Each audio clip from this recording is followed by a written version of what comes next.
kita ini sangat mementingkan yang namanya al-halim, al-hakim, al-hikmah wal-hilm, bijaksana dalam semua momentum. Masalah sampean, masalah saya atau masalah yang lain, pengen baik atau pengen berbuat baik kepada orang lain, pengen baik untuk diri kita sendiri atau pengen berbuat baik kepada orang lain, itu semuanya situasinya tidak akan pernah sama. Al-hukmu itu yaduru ma'ilatihi wujudan wa adama, bahwa hukum itu akan selalu melihat bagaimana situasi kita. Tapi yang paling prinsip, orang bijaksana itu menurut Islam adalah orang yang al-hakim itu adalah al-hikmah, dzul hikmah itu adalah orang yang melakukan segala sesuatunya fi'lul ladzi yambahi 'alal wajhi ladzi yambahi fil waqtil ladzi yambahi. Lah ini yang membuat kula ambek sampeyan itu situasinya tidak sama. Orang dianggap bijaksana menurut Islam itu ketika mampu melakukan yang terbaik dengan cara yang terbaik di momentum terbaik. Lah momentum saya baik menurut saya itu belum tentu kemudian terbaik menurut kamu. Kalau kemudian dalam pikiran sampean yang membuat sampean galau adalah pengen ngopeni semua yang ada di lingkungan kamu, itu dari awal kamu sudah cari masalah. Cari masalah. Bahwa kamu punya kepekaan itu penting. Mergo ad-dinu an-nasihah. Agama ini pondasinya diantaranya adalah kepedulian dan kepekaan. Tapi mau ngatasi semua urusan itu masalah. Istafti qalbak wa in aftauka wa in aftauka. Ketika kita mau melangkah, tolong tanya betul nuranimu, mana yang terbaik kira-kira yang mungkin kita lakukan hari ini. Idza hara amruka fi ma'nayain fa khalif hawak fa innal hawa yaqudun nufus ila ma yu'ab. Ketika kamu bingung, saya nganan apa ngiri, saya maju apa mundur, saya diam apa jalan, maka tolong, aku cocok nggak mbek kai, saya kayaknya berjodoh apa tidak dengan itu, ini saya perjuangkan terus atau tidak, ini terus saya sholawati apa enggak. Fakhalif hawaka fa innal hawa yaqudun nufus ila ma yu'ab. Ketika dorongan landasan kamu bergerak itu merupakan satu kenafsuan, maka tolong hindari itu. Nafsu itu tipis loh Pak, nafsu itu tipis. Ketika kamu peduli akan lingkungan dan anggapan orang lain bahwa kamu orang yang baik dan ngerti keadaan, itu membuat kamu nyaman, itu masalah. Kak baleni nih, ketika kamu peduli akan situasi, akan lingkungan, terus kemudian menampilkan satu anggapan orang lain bahwa kamu orang baik dan ternyata membuat kamu nyaman akan itu masalah. Kira-kira begitulah. Pak, sopo mau jenengi? Taufik. Sama ngerti taufik maknanya apa? Taufik itu beda dengan i'anah. I'anah itu adalah pertolongan Allah. Kita butuh effort untuk menggapainya. Taufik itu enggak. Kemudahan-kemudahan atas pertolongan Tuhan karena kebetulan kesempatannya di depan mata. Itu taufik. Nah itu saudara taufik. Kira-kira ngono-ngono kuwi lah Pak. Saman tahu itu. Oke, sudah? Jazakumullah khair Gus. Baik, terima kasih. Untuk selanjutnya kepada jamaah putri kami beri kesempatan juga bisa mengajukan pertanyaan kepada Gus Kausar. Silakan bagi jamaah putri yang akan bertanya. Assalamualaikum warahmatullahi wabarakatuh. Ngapunten Gus kula badhe tanglet kalih panjenengan. Untuk kita para santri niku kan enten waktu dalam kita menimba ilmu. Dalam kita menimba ilmu kan kita pasti menginginkan ilmu tersebut manfaat. Kula nate mireng enten dawuh niku manfaate ilmu niku tergantung ta'aluk santri dumateng gurunipun. Kula badhe tanglet ta'aluk atau hubungan, cara menjaga hubungan pada guru niku pripun mawon. Matur suwun. Wassalamualaikum warahmatullahi wabarakatuh. Aku langsung keselak. Kula naminipun Cinta Mukti Ning Tias. Oh, kayak neng film-film lah. Apa yang kamu lakukan jahat itu? Apa mau pertanyaannya? Arabitah baina syekh wa tilmidhihi, arabitah baina tilmid wa syekhihi sampai kualiau. Arabitah baina syekh baina tilmid wa syekhihi, nasyru ulumihi wa sayr ala manhajihi. Gini ya. Aku sajane ngurus ini rada males. Mergo ngeten, karena akhir-akhir ini mulai orang itu mempertanyakan kenapa seorang santri itu selalu membangun hubungannya dengan guru-gurunya dan meyakini bahwa kemanfaatan atau keberkahan hidupnya itu tergantung ridho guru-gurunya. Angel ngono iku kon jelasne iku. Tapi saya hanya akan ngomong bahwa kita jadi santri itu adalah cerminan guru-guru kita. Makanya saya kemarin pada beberapa waktu yang lalu ada beberapa pihak yang kemudian mencemooh guru-guru kita, bahkan maha guru kita. Saya tidak marah, saya tidak kecewa, saya juga tidak ikut demo. Bukan faktor apa-apa. Saya langsung sadar dari awal bahwa ini semua karena kesalahan kita sebagai para muridnya yang tidak mampu mencerminkan atau paling tidak meyakinkan masyarakat yang kebetulan non santri bahwa sebetulnya guru-guru kita sangat luar biasa dalam mendidik kita. Ketidakmampuan kita sebagai santri menjelaskan kepada masyarakat dengan perilaku kita, omongan kita, kemanfaatan kita, keberhasilan kita di tengah-tengah masyarakat lah yang membuat mereka memiliki satu keberanian untuk menganggap apa yang dilakukan oleh guru-guru kita itu tidak baik, sudah tidak sesuai zamannya dan lain sebagainya. Kembali lagi, kalau masalah bagaimana cara kita sebagai murid membangun hubungan dengan gurunya, ya kayak tadi itu As-Sayyid Muhammad Alawi Al-Maliki mengatakan bahwa hubungan kita itu terus tersambung selama apa yang kita dapatkan dari beliau terus kita gedok tularkan, apa Pak? Terus kita share, kemudian perilaku kita mencerminkan didikannya. Perilaku kita mencerminkan didikannya. Selama itu terjadi, maka arabitah bainana wa baina muallimina wa baina masyayikhina al-kiram itu insya Allah terjaga. Gini Pak, ini mumpung ingat saya. Kita ini berada di satu era yang super cepat. Jenengan sebagai para pelajar, jenengan orang yang terdidik, perilakunya juga harus ilmiah.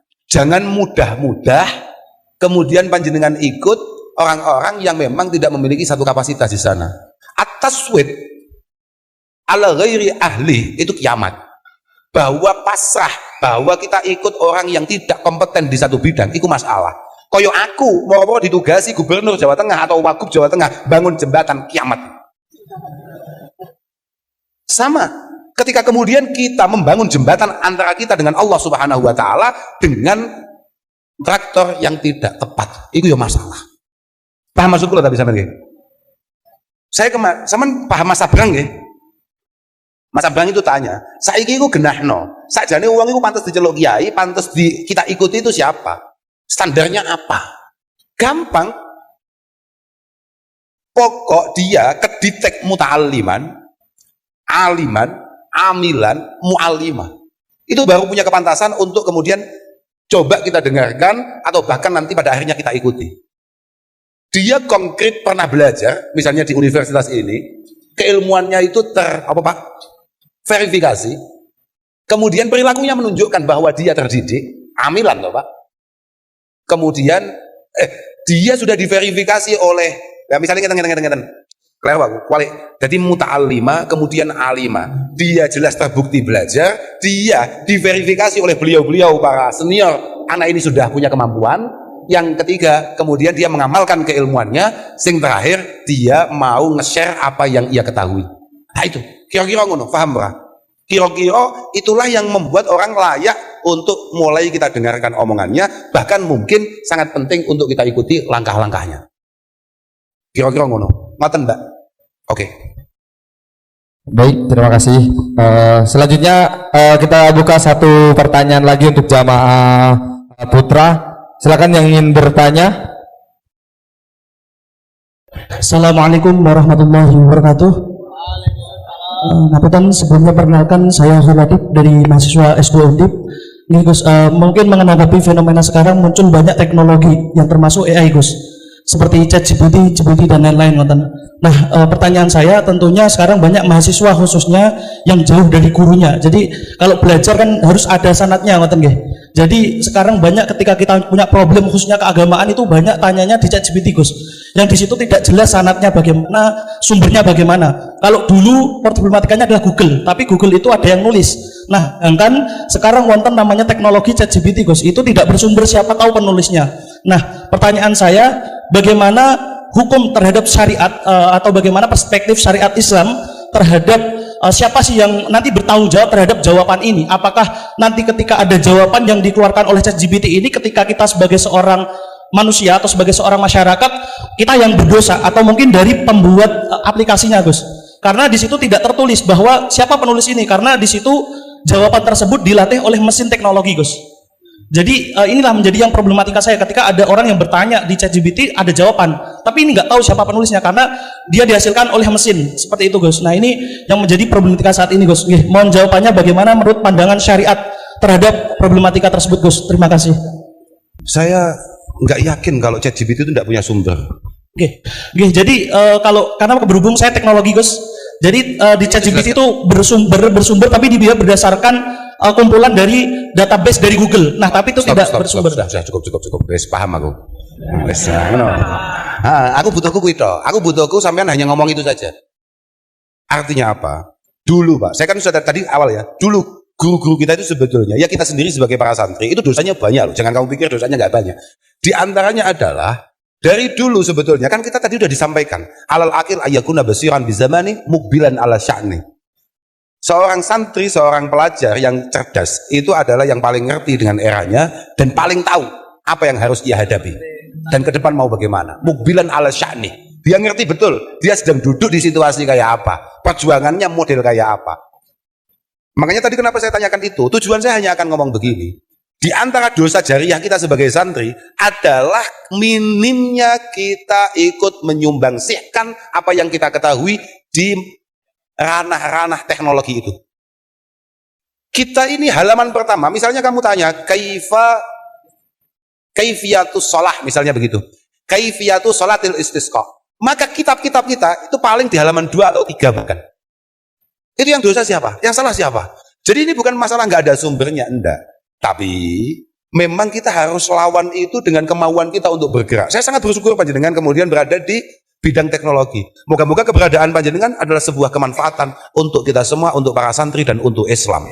Jenengan jangan hanya kemudian jenengan ngerti betul. Saya yakin jenengan tanya tadi sudah ngerti betul. Ini kelemahannya di mana, kurangnya di mana. Maka moga-moga ini adalah satu momentum di mana kita ini sudah tidak lumuh untuk membaca, tidak lumuh untuk menulis, juga tidak lumuh untuk mengupload. Jangan hanya ngupload selfie, tapi apa yang kita baca, kita pelajari, itu juga kita upload supaya menjadi satu bahan ketika ada keluar modelnya kayak AI, kayak apa namanya? Kayak AI, kayak tadi itu apa? ChatGPT. Kira-kira begitu, Pak. Alhamdulillah, beberapa pondok-pondok pesantren cukup mulai terbuka untuk itu di beberapa pesantren. Dan itu saya pikir belum bisa kita anggap cukup karena mereka sudah jauh lebih cepat daripada kita. Moga-moga kalah ke depan. Tapi kita sama-sama paham lah. Walhasil konten itu. Lah kalau bagaimana pandangan syara? Itulah Pak masalahnya. Al-jumud alal mangkulat abdalalun fiddin. Rangkuman-rangkuman yang kita ambil dari beberapa kitab itu saja. Karena kita banyak baca, kemudian kita rangkum sendiri, kita ambil satu kesimpulan, itu bisa jadi masalah. Apalagi ini dirangkumkan oleh mesin, menuntut kita semua hari ini yang masih punya kesempatan untuk terus memiliki satu pendalaman akan sebuah keilmuan, supaya kita punya ngeten. Beberapa bulan yang lalu, ada seorang guru senior di pondok kami, itu cerita, saat ini yang ngalim buatan kanggune Gus. Orang alim itu sudah tidak ada gunanya. Terus saya tanya kenapa? Karena sekarang itu kita bisa tanya apa saja lewat apa tadi itu? Bukan satunya AI. Pun langsung klik model kabeh jawabannya. Akhirnya saya tanya ada seorang yang pernah hidup di era Rasulullah Muhammad Shallallahu Alaihi Wasallam. Ditanyakanlah ke nama itu kemudian diklik, ditanyakanlah di AI tadi itu. Keluar sahabiyun rajulun, sahabiyun, syahirun dan lain sebagainya. Ini adalah laki-laki membersamai Rasulullah, beliau cukup populer, begini, pokoknya api. Padahal orang ini matinya kafir karena dia ini dulu terlibat pendirian Masjid Dirar. Masjid Dirar. Artinya apa? Masih ada ruang kosong di sana untuk kemudian kita ikut terlibat. Paham berapa? Lah tapi kan ngerti nenek iki masalah harus ada keilmuan sebelumnya. Kalau tidak, oke saja, wapi, oke cocok. Artinya saya tidak percaya kalau kemudian dikatakan bahwa wong alim wis gak enek faedah, enggak juga. Tapi orang alim tidak boleh tutup mata bahwa kecepatan ini harus juga kita tangkap sebagai media dakwah kita. Kira-kira begitu Pak. Ngoten Pak. Mugi-mugi sampean paringi sukses. Saya menunggu karya-karya kamu di tahun-tahun ke depan.